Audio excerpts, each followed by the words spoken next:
the woman says here, my husband loves to garden, but his arthritis is so bad he can't. Why is this happening? And she's question mark, explanation.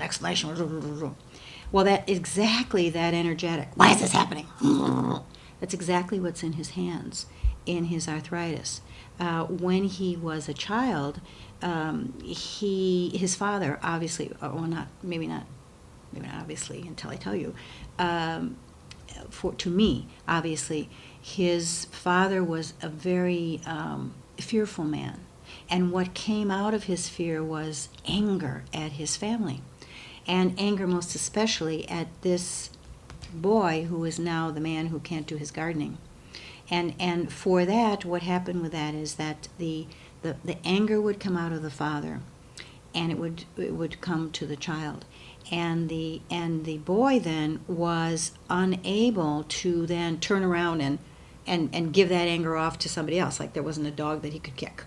The father got kicked, and then he turned around and sent it back down the line to his son.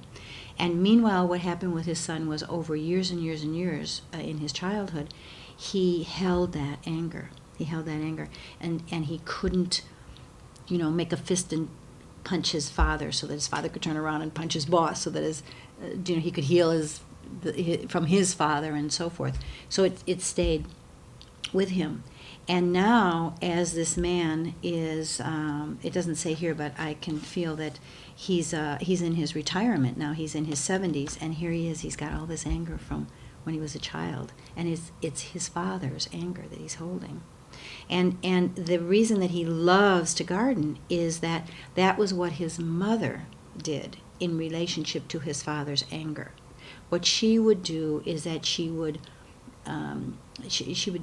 be with the flowers, and she would need to ground, and she would need to be out of the way of the father when the father was bestowing this anger on the boy.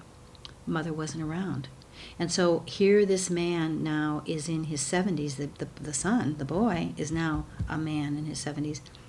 And he is continuing to have the conflict between how his mother proceeded in relationship to the anger. She's going to go outside, she's going to go in the garden, and she's going to leave and get out in the yard while he's doing all this to the son. And his holding of that anger in his hands. And so then what I suggest and meanwhile then the wife of this man is playing the role of the acting out the frustration of what was going on for this man's mother. In other words, she's saying, "Why is this happening? Let's fix this. We have to fix this." And so she's she's experiencing the anger also, as frustration and as urgency. There must be something done. Both of them look at their fists. So what I would suggest to this man is that this is not something that is unfinished business that will never be finished. This is something that is coming up for his life, even at 70, is still the wonderful opportunity to be able to heal that and be free. And so for him, one of the simple, kindest, sweet things that he can do for himself and for his wife is to go out in the garden. And even though he feels like he loves to garden, but feels he can't because it hurts his arthritic hands, is that he play in the dirt. He merely be a boy again and play in the dirt. Just allow his hands to sit in the dirt and splash it over that and dig around and continue to allow that anger be soothed and healed by the very earth around it. As he does this, he is showing a willingness to allow that he can be beyond his father's anger, and that his mother is also healed by it, because his wife right now in her urgency would be quelled. She would feel better. She would just go shopping while he's out gardening in the backyard, and that would make her happy. And so then all the electrical charge that is going on around these fists that he's making could ease back up from him, and then ease over to his wife, and then ease up one generation back to his father and to his mother. And in that, what happens with that is literally it begins to turn around, and it goes generation back, generation back, generation back, where it originated for his father, because obviously his father had issues that he was carrying from the generation prior to that. So you see, in a very simple question such as, my husband loves to garden, but his arthritis is so bad he can't. See, the way people phrase things, it's just so brilliant. Why is this happening? Exclamation, exclamation, question, question, question. It all is revealed in the way the question is asked. Now, for instance, if the question was, from let's say the wife again, and if she said, my husband, I just wish that he could garden, but he can't because of arthritis. Do you see, there's a victim energy that would be with that. That would be a different feeling. That would be a different way of healing. You would address a different energy that is being created around the mother and the father. Around the husband and the wife. It would be more that way. It would be more not talking about the arthritis as anger, but talking about the arthritis as limitation, and that the wife would be someone who would be benefited by the fact that, I can't go shopping because my husband has arthritis, and he can't garden, and so then I can't leave him alone in the house. Do you see? So then there becomes a victim story that gets to be addressed. And in addressing that, we get to see and we get to ask the question, what is the benefit of you telling that story in that way? What is the benefit of remaining in that situation? And and everyone will say right away, they'll say, well, there's no benefit.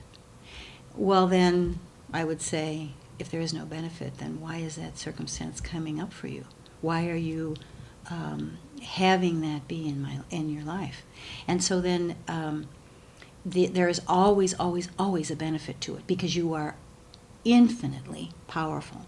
So you would not have a situation in your life where there was not benefit happening. Now, the benefit can be circuitous.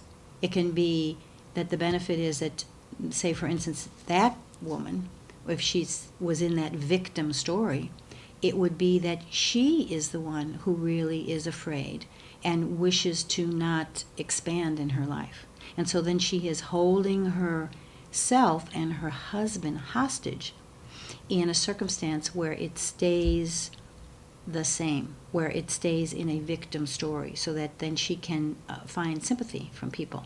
Well, more and more in the 21st century, people are not going to be sympathetic. If you'll notice, it used to be in the 80s, people just began to start telling, like in the Hawaiians, they say, to talk story. They used to start finally telling their story.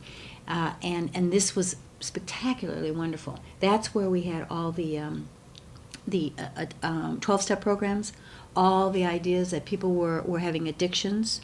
Well, addictions were very valuable because people were able to then look at how they weren't making it, how there was a difficulty in their lives, and finding then ways that they hit bottom, ways that they, this isn't working, so I better do something now to build up from here. And so then in the 80s there was now talk story. And then by the 90s, people got really tired of hearing other people's stories. By the end of the 90s, people finally got tired of hearing their own stories. And when that began to start happening, then you can begin to start going from story to glory, to the idea of, well, I'm not going to be telling that victim story anymore. I'm going to tell the third act of that story. I'm going to say, this is where I came from and this is what happened, but this is what I did. And now I'm free. So that would be the difference. So then when we're saying that the difference between the one wife who is asking a question about her husband with arthritis and the other wife, you see that's entirely different circumstances. Looks like arthritis in both instances, but it's something much, much deeper on an emotional level, archetypally.